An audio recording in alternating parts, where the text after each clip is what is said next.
Good morning everyone. I am Vijay Yadav और I welcome you all in today's live session.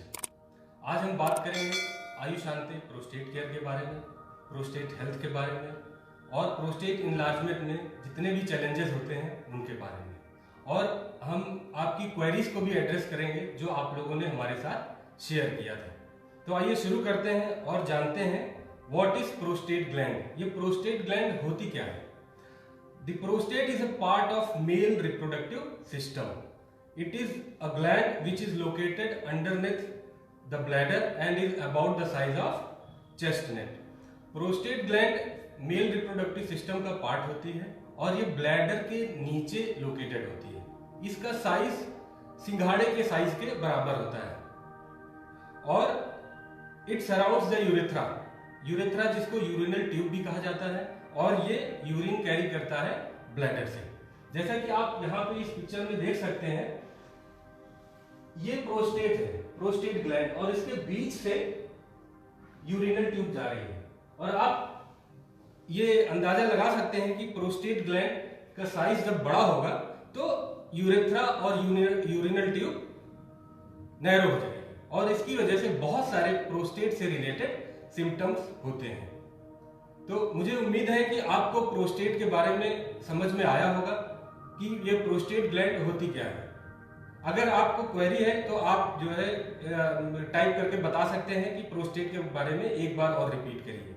अगर समझ में आ गया है तो यस टाइप करके बताइए। तो एक बार मैं फिर से रिपीट करता हूं आपके लिए। Prostate is a part of male reproductive system, bladder के नीचे लोकेट होती है और साइज सिंघाड़े के साइज, चेस्ट नट के साइज के बराबर होता है और ये चारों तरफ होती है यूरिनल ट्यूब यानी यूरेथ्रा के। और जैसे जैसे प्रोस्टेट का साइज बढ़ता है और यूरेथ्रा और यूरिनल ट्यूब नैरो होती चली जाती है, जिसकी वजह से प्रोस्टेट से रिलेटेड सिम्टम्स अपीयर होते हैं। अब जानते हैं कि विद एज प्रोस्टेट ग्लैंड इनलार्जेस। जैसा कि हमने अपनी लास्ट प्रेजेंटेशन में भी बताया था कि जैसे जैसे एज बढ़ती जाती है प्रोस्टेट ग्लैंड का साइज बढ़ता जाता है।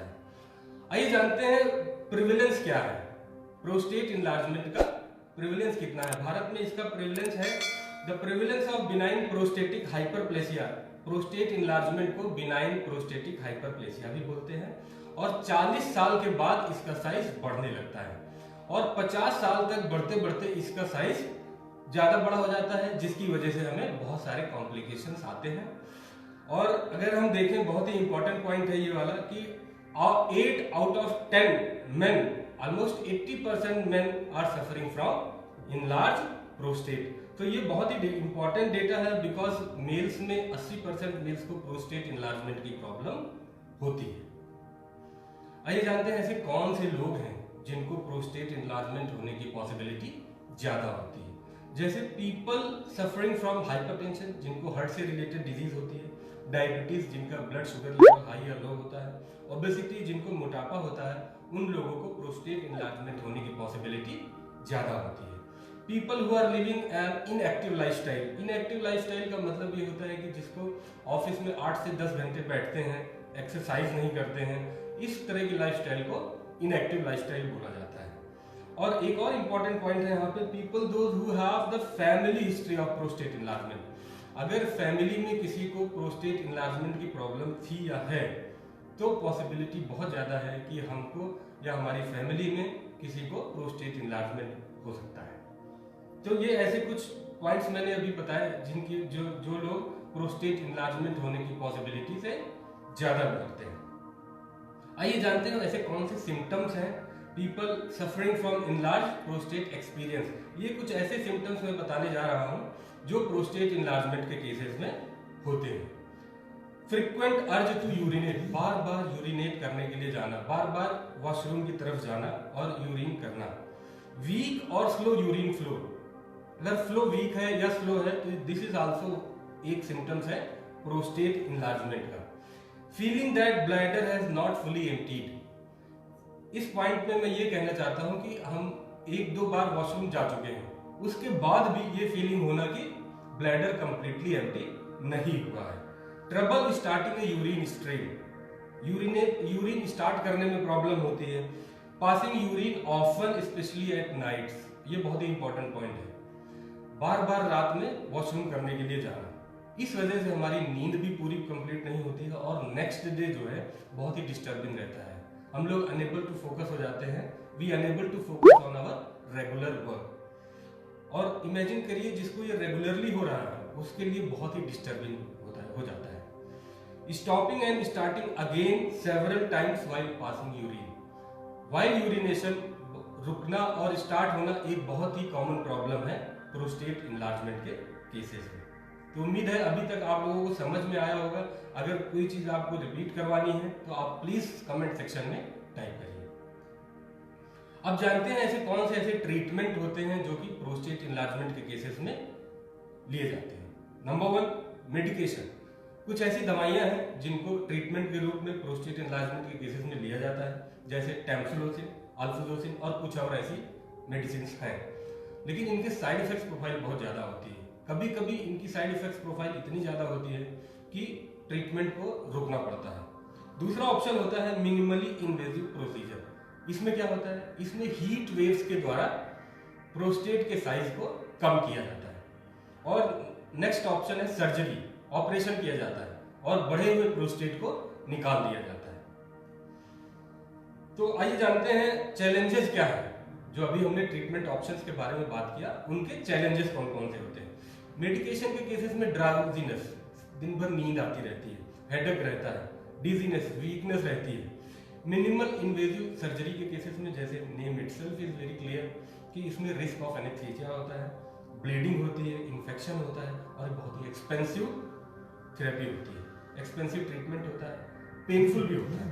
सर्जरी नाम से ही पता चलता है कि ये बहुत ही पेनफुल होने वाली है। और प्रॉब्लम होती है यूरिनेशन के केसेस में, नोजिया होती है, वॉमिटिंग होती है, एक्सपेंसिव होता है और पेनफुल होता है। तो ये अभी तक हमने जाना कि क्या क्या ट्रीटमेंट ऑप्शंस अवेलेबल हैं और क्या चैलेंजेस हैं प्रोस्टेट केयर के ट्रीटमेंट में। वेस्टीज ने 14 जनवरी को आयुशांते प्रोस्टेट केयर लॉन्च किया, जो कि एक प्रॉमिस है for healthy prostate. Ayushante prostate care is a promise for healthy prostate. Why, हम अपनी आगे आने वाली स्लाइडों में जानेंगे कि why we are saying a promise for healthy prostate. Ayushante prostate care 100% vegetarian है। 60 कैप्सूल्स आते हैं, 1 मंथ की पूरी थेरेपी आती है आयुशांते प्रोस्टेट केयर के एक पैक में। आइए जानते हैं कौन कौन से ऐसे इंग्रेडिएंट्स हैं आयुशांते प्रोस्टेट केयर में जो कि हेल्प करते हैं प्रोस्टेट इनलार्जमेंट के सिम्टम्स को कंट्रोल करने में। पहला इंग्रेडिएंट है पुनर्नवा। Punarnava is having anti inflammatory property, मतलब ये प्रोस्टेट की स्वेलिंग को कम करता है। दूसरा इंग्रेडिएंट है Varun, helps in reducing the prostate weight. Varun क्या करता है, वरुण प्रोस्टेट ग्लैंड के वेट को कंट्रोल करता है। Next ingredient is Shatavari. Shatavari relieves inflammation, जो स्वेलिंग आ जाती है इसको कम करता है और improve urination including urine retention. Urine retention का मतलब यूरिन होल्डिंग कैपेसिटी। अगर यूरिन अभी आया है तो प्रोस्टेट इनलार्जमेंट के केस में पेशेंट को या मेल को इमीडिएटली जाना पड़ता है, वो होल्ड नहीं कर सकता है। जबकि नॉर्मल केसेस में अगर यूरिन आया है तो हम और आप अगर नॉर्मल हैं तो कुछ देर तक यूरिन को होल्ड कर सकते हैं। Kanchanar maintains size of prostate and supports balanced cell production. ये प्रोस्टेट के साइज को मेंटेन करता है। Shilajit support urinary as well as reproductive tract, because ये कॉमन ट्रैक होता है, रिप्रोडक्टिव ट्रैक्ट और यूरिनरी ट्रैक्ट। गोक्षरा जो नेक्स्ट इंग्रेडिएंट है आयुशांते प्रोस्टेट केयर में, supports healthy flow of urine. जो फ्लो होता है यूरिन का उसको हेल्दी करता है, नॉर्मल करता है। अपराजिता की अगर हम बात करते हैं तो protects the prostate from the free radical damage. Free radical जो कि डैमेज करता है प्रोस्टेट को, उसको कंट्रोल करता है, प्रोटेक्ट करता है अपराजिता। नेक्स्ट इंग्रेडिएंट है सुपारी। सुपारी स्पेशली प्रिवेंट्स द कारण of enlarge prostate. Enlarge prostate के रीजन को, कॉज को कम करता है, रोकता है। उम्मीद है अभी तक आपको समझ में आया होगा। अगर यस तो टाइप करिए यस कमेंट सेक्शन में, और अगर कोई क्वेरी है तो आप please share in the comment section. आइए जानते हैं कि डोज क्या होती है आयुषांते प्रोस्टेट केयर की। The Ayushante prostate care dose is 1 to 2, 1 से 2 कैप्सूल्स दिन में 2 बार, और जैसा कि आपके डॉक्टर सजेस्ट करें। तो डोज की अगर हम बात करते हैं तो 1 से 2 कैप्सूल दिन में 2 बार। आइए जानते हैं आयुषांते प्रोस्टेट केयर के बेनिफिट्स क्या क्या होते हैं। अगर हम बेनिफिट्स की बात करें तो Ayushante prostate care supports normal flow of urine. जो यूरिन का फ्लो होता है उसको नॉर्मल करता है, जो कि प्रोस्टेट इनलार्जमेंट के केसेस में एबनॉर्मल हो जाता है, या तो स्लो हो जाता है और या वीक हो जाता है। Whereas Ayushante prostate care supports normal flow of urine, improves urination, urination को इंप्रूव करता है, including urine retention, urine holding capacity को कंट्रोल करता है और नॉर्मलाइज करता है। Ayushante prostate care maintains normal size and weight of prostate gland, size और वेट ऑफ प्रोस्टेट ग्लैंड को मेंटेन करता है आयुषांते प्रोस्टेट केयर।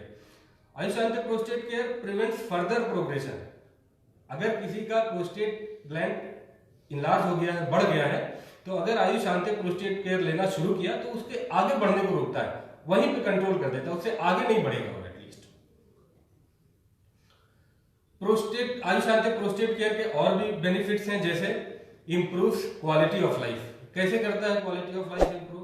बिकॉज जो हम लोग इनलार्ज प्रोस्टेट के सिम्टम्स की वजह से ट्रैवल नहीं कर पाते हैं, रात में बार बार यूरिन करने जाते हैं तो नींद पूरी नहीं हो जाती है, नेक्स्ट पूरा डे डिस्टर्बिंग रहता है, तो वो सब सिम्टम्स अगर कंट्रोल हो गए तो I will become normal, person will become normal, he can travel, वो अपनी फैमिली के साथ एंजॉय कर सकता है, फैमिली के साथ समय बिता सकता है और रात में अच्छी नींद ले सकता है, ताकि उसकी क्वालिटी ऑफ लाइफ इंप्रूव हो सके। स्ट्रेस और टेंशन फ्री लाइफ हो जाती है, no sleepless nights, no worry of travelling, travelling आप कर सकते हैं, स्पेशली जो लोग जिनका ट्रैवलिंग का जॉब है, जो सेल्स में है, बहुत ऑफन ट्रैवल करना पड़ता है उनको, और अगर प्रोस्टेट इनलार्जमेंट से सफर कर रहे हैं तो उनके लिए बहुत ही डिस्टर्बिंग हो जाता है। In that case it will give you a good quality of life, living life to the fullest, हर चीज इंजॉय कर सकते हैं एक बार अगर प्रोस्टेट इनलार्जमेंट के सिम्टम्स को कंट्रोल कर लिया तो उम्मीद है अभी तक आपको आयुषांते प्रोस्टेट केयर के बेनिफिट्स समझ में आए होंगे।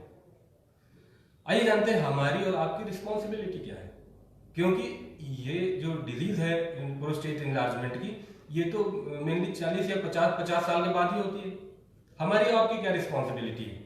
हमारी और आपकी ये रिस्पॉन्सिबिलिटी है कि प्रोस्टेट हेल्थ के बारे में, प्रोस्टेट ग्लैंड के बारे में ज्यादा से ज्यादा बात करें अपने सोशल सर्कल में, अपने फ्रेंड्स में, अपने रिलेटिव्स के साथ, अपने मोहल्ले में, ताकि लोगों को प्रोस्टेट हेल्थ के बारे में जानकारी मिल सके। बिकॉज 50% ऑफ द पीपल, 50% से ज्यादा ऐसे लोग हैं जिनको प्रोस्टेट के बारे में मालूम ही नहीं, और अगर वो ऐसे कुछ सिम्टम्स से सफर भी करते हैं तो उन्हें ये नहीं मालूम चल पाता कि उनका प्रोस्टेट ग्लैंड का साइज बढ़ा हुआ है। तो हमारी और आपकी रिस्पॉन्सिबिलिटी ये है कि प्रोस्टेट के बारे में ज्यादा से ज्यादा जाने और उस जानकारी को ज्यादा से ज्यादा लोगों तक पहुंचाएं। तो care our loved ones, in case हम किसी सोसाइटी में रहते हैं, हमारे मोहल्ले में रहते हैं, तो हम जितने भी लोग हैं 50 साल से ज्यादा, उनसे जाके प्रोस्टेट के बारे में डिस्कस करें। अगर उनको प्रोस्टेट के बारे में जानकारी है, इफ दे आर अवेयर, बहुत अच्छा है, अगर नहीं है then please discuss about the prostate gland, prostate health, Ayushante prostate care. तो यहाँ पे हमारी और आपकी ये सोशल रिस्पॉन्सिबिलिटी बनती है कि प्रोस्टेट हेल्थ के बारे में ज्यादा से ज्यादा लोगों तक बात करें। उम्मीद है अभी तक आप लोगों को जो भी मैंने बोला वो समझ में आया होगा। अगर कोई क्वेरी है तो प्लीज कमेंट सेक्शन में शेयर करिए। आयुषांते प्रोस्टेट केयर क्यों लेना चाहिए? एक पर्टिकुलर एज के बाद, 50 साल की एज के बाद हमें क्यों शुरुआत करनी चाहिए आयुषांते प्रोस्टेट केयर की? बिकॉज आयुर्वेदिक है, नेचुरल है, सेफ है, 100% वेजिटेरियन है, 1 मंथ का कंप्लीट डोज है एक पैक में, इकोनॉमिकल भी है। इकोनॉमिकल क्यों, कैसे है? बिकॉज मिनिमल इन्वेजिव सर्जरी, और सर्जरी बहुत ही एक्सपेंसिव होती है, ट्रीटमेंट जो होता है वो भी एक्सपेंसिव होता है, और बहुत सारे साइड इफेक्ट्स होते हैं ट्रीटमेंट में। Safe for long term use, Ayushante prostate care safe है लंबे समय तक यूज करने के लिए। और अगर आयुषांते प्रोस्टेट केयर के एमआरपी के बारे में हम बात करते हैं तो इसकी एमआरपी है 525, डिस्ट्रीब्यूटर प्राइस है 450 और पॉइंट वैल्यू है 15। उम्मीद है आपको चीजें समझ में आ रही होंगी। और अब हम एड्रेस करेंगे बहुत ही important section of today's presentation, question and answer session. आपने कुछ क्वेश्चंस हमारे साथ शेयर किए थे, आज हम उनको रिप्लाई करने की कोशिश कर रहे हैं। वेरएस अगर आपको कोई फर्दर क्वेरीज है तो आप हमारे साथ शेयर करिए। Is Ayushante prostate care useful for those who are already suffering? मतलब क्या आयुषांते प्रोस्टेट केयर यूजफुल है जिनको प्रोस्टेट इनलार्जमेंट की प्रॉब्लम है? तो उसका आंसर है yes, it is useful for people who are already suffering. जो सफर कर रहे हैं प्रोस्टेट इनलार्जमेंट से उनके लिए यूजफुल है। क्यों? क्योंकि ये फर्दर प्रोग्रेशन, प्रोस्टेट इनलार्ज को फर्दर प्रोग्रेशन से रोकता है। अगर एक पर्टिकुलर अमाउंट तक प्रोस्टेट इनलार्ज हो चुका है तो उसको आगे बढ़ने से कंट्रोल कर देता है, रोक देता है। तो हाँ, जो लोग सफर कर रहे हैं उनको आयुषांते प्रोस्टेट केयर लेना चाहिए। दूसरा क्वेश्चन आया था आपकी तरफ से, my father's age is 65, he is suffering from prostate enlargement. मेरे फादर की एज 65 है और वो प्रोस्टेट इनलार्जमेंट से सफर कर रहे हैं। Will Ayushante prostate care will be useful for him? क्या आयुषांते प्रोस्टेट केयर लाभदायक है उनके लिए? तो उसका रिप्लाई है कि हाँ, yes, it is effective for eradicating, मतलब कंप्लीटली सिम्टम्स को खत्म कर देने में या सिम्टम्स को कंट्रोल करने में Ayushante prostate care is very effective. आइए अगला क्वेश्चन जानते हैं, देखते हैं, will Ayushante prostate care also be effective in helping to reduce the size of prostate gland? क्या Ayushante prostate care prostate gland के साइज को रिड्यूस करता है? तो उसका आंसर है हाँ, यस। कंचनार जो कि एक इंग्रेडिएंट है, आयुर्वेदिक इंग्रेडिएंट है आयुषांते प्रोस्टेट केयर का, helps in reducing the size of prostate gland. Kanchnar जो होता है वो प्रोस्टेट ग्लैंड के साइज को रिड्यूस करता है, कंट्रोल करता है। आइए अगले क्वेश्चन की तरफ बढ़ते हैं और जानते हैं, how long should anybody take Ayushante prostate care? कितने दिनों तक आयुषांते प्रोस्टेट केयर ले सकते हैं? जैसा कि मैंने अपनी पिछली स्लाइडों में बताया कि Ayushante prostate care Ayurvedic, natural, safe है, इसलिए बगैर किसी घबराहट के आप इसको लंबे समय तक ले सकते हैं। बिकॉज आयुर्वेदिक है, नेचुरल है। Ayushante prostate care is Ayurvedic and natural. अगला क्वेश्चन देखते हैं, can it be given to women as well? ये बहुत ही बढ़िया क्वेश्चन है, बिकॉज जैसा कि मैंने बताया बहुत से ऐसे लोग हैं जिनको प्रोस्टेट के बारे में मालूम ही नहीं है। तो इसका रिप्लाई ये है दोस्तों कि प्रोस्टेट ग्लैंड जो होती है फीमेल्स में, वुमेन्स में नहीं होती है।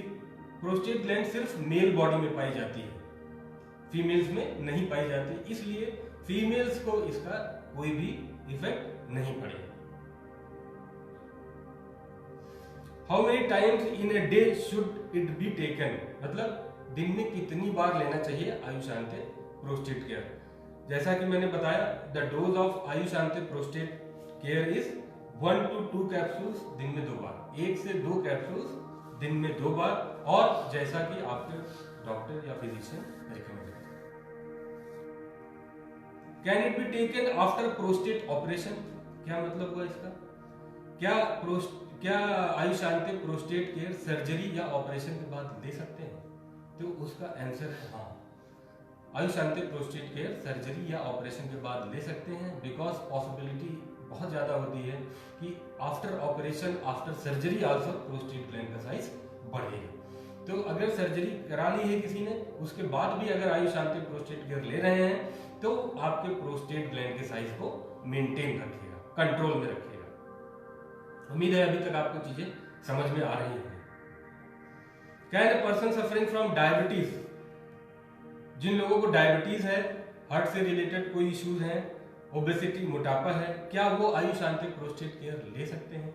तो मैंने, अगर आपको याद होगा तो मैंने अपनी पहले की स्लाइड में ये बताया कि ऐसे लोग जिनको डायबिटीज है, हाइपरटेंशन है या ओबेसिटी है, ये लोग बहुत ही ज्यादा पॉसिबिलिटी होती है इन लोगों को आयुषांते इन प्रोस्टेट इनलार्ज होने की। अगर डायबिटीज, हाइपरटेंशन या ओबेसिटी है तो उस मेल को, उस पर्सन को इनलार्ज प्रोस्टेट होने की पॉसिबिलिटी बहुत ज्यादा हो जाती है। तो हाँ, reply is yes, it will be helpful in preventing prostate enlargement in those cases as well. तो जिन लोगों को ऐसे जो लोग सफर कर रहे हैं डायबिटीज, हाइपरटेंशन या ओबेसिटी से, वो लोग आयुषांतिक प्रोस्टेट केयर ले सकते हैं। People suffering from diabetes, high BP and obesity are more prone to develop prostate enlargement. इन लोगों को जरूर लेना चाहिए एक एज तक पहुंचने के बाद, टू कंट्रोल प्रोस्टेट इनलार्जमेंट। अगला क्वेश्चन है, will it be helpful for people suffering from prostate infection. जिनको प्रोस्टेट का इन्फेक्शन है, क्या वो लोग आयुषांतिक प्रोस्टेट केयर ले सकते हैं? तो आंसर है हाँ, वो लोग आयुषांतिक प्रोस्टेट केयर ले सकते हैं, बिकॉज इट कंटेन्स पुनर्नवा। पुनर्नवा होता है आयुषांतिक प्रोस्टेट केयर में, जिसके अंदर एंटी इंफ्लामेटरी प्रॉपर्टी होती है, जो कि प्रोस्टेट ग्लैंड की स्वेलिंग को कम कर देती है। Can children suffering from same symptoms also take prostate care? बहुत अच्छा क्वेश्चन है और सबको जानना भी चाहिए कि ये रिकमेंडेड नहीं है कि आयुषांतिक प्रोस्टेट केयर को बच्चों में देना चाहिए, क्योंकि बच्चों में प्रोस्टेट इनलार्जमेंट के केसेस नहीं देखे गए हैं या बहुत कम देखे गए हैं। इसीलिए हम ये रिकमेंड नहीं करते हैं कि आयुषांतिक प्रोस्टेट केयर को आप बच्चों को दीजिए। वेरेज हम रिकमेंड करते हैं जो लोगों को डायबिटीज, हाइपरटेंशन, ओबेसिटी है, उनकी एज 45-50 साल हो चुकी है, उन लोगों को आयुषांतिक प्रोस्टेट केयर लेना चाहिए। जिन लोगों की एज 50 हो गई है, सिम्टम्स हैं या नहीं है, उन लोगों को भी आयुषांतिक प्रोस्टेट केयर लेना चाहिए, ताकि आने वाले टाइम पे इनलार्ज प्रोस्टेट की कोई प्रॉब्लम ना हो। My age is 54 years but I don't have any symptoms. मेरी उम्र 54 साल है, लेकिन मुझे कोई भी सिम्टम्स नहीं है। Should I start taking Ayushantik prostate care? The answer is yes. अगर आपकी उम्र 55 साल की है और प्रोस्टेट ग्लैंड का साइज बढ़ रहा है, in that case Ayushantik prostate care will be very much helpful, because prostate gland एक ऐसी ग्लैंड होती है जिसका साइज बढ़ता ही है उम्र के साथ। एज जैसी जैसे बढ़ेगी, प्रोस्टेट ग्लैंड का साइज बढ़ेगा। कुछ लोगों में सिम्टम्स जल्दी आ जाते हैं, 50-55 तक आ जाते हैं, कुछ लोगों में सिम्टम्स उसके बाद आते हैं। इसलिए रिकमेंडेशन यही रहेगा, अच्छी बात यह होगी कि हम आयुषांतिक प्रोस्टेट केयर को 50 के बाद रेगुलरली लें, ताकि इनलार्ज प्रोस्टेट की होने की पॉसिबिलिटी कम हो जाए। तो आज हमने जाना आयुषांतिक प्रोस्टेट केयर होता क्या है, कौन कौन से ऐसे इंग्रेडिएंट हैं आयुषांतिक प्रोस्टेट केयर में, प्रोस्टेट ग्लैंड क्या होती है। जैसा कि हमने जाना, प्रोस्टेट ग्लैंड मेल बॉडी में पाई जाती है और ब्लैडर के नीचे लोकेटेड होती है, और यूरेथ्रा जो यूरिनल ट्यूब है उसके चारों तरफ ऐसे रहती है। इसी वजह से जब प्रोस्टेट ग्लैंड का साइज बढ़ता है तो यूरिनल ट्यूब नैरो हो जाती है, सिकुड़ जाती है। इसी वजह से बहुत सारी ऐसे सिम्टम्स हैं जो प्रोस्टेट एनलार्जमेंट के केसेस में आते हैं। तो आज हमने जाना प्रोस्टेट आयुषांतिक प्रोस्टेट केयर के बारे में, प्रोस्टेट हेल्थ के बारे में, और कुछ ऐसी कॉमन क्वेरीज जो कि आपने हमारे साथ शेयर किया था लास्ट टाइम। तो उम्मीद है कि आज की इंफॉर्मेशन आपको पसंद आई होगी, और it is your and my social responsibility to circulate this information, pass on this information to as much people as we can, ताकि हम लोगों को प्रोस्टेट हेल्थ, प्रोस्टेट अवेयरनेस के बारे में इंफॉर्मेशन लोगों तक पहुंचा सकें। तो अगर कोई क्वेरी है आपकी तो आप कमेंट सेक्शन में टाइप करिए, हम अगले सेक्शन में उन क्वेरीज को एड्रेस करने की कोशिश करेंगे। तब तक आप सेफ रहिए और प्रोस्टेट केयर के बारे में लोगों से बात करते रहिए। Thank you so very much and wish you well.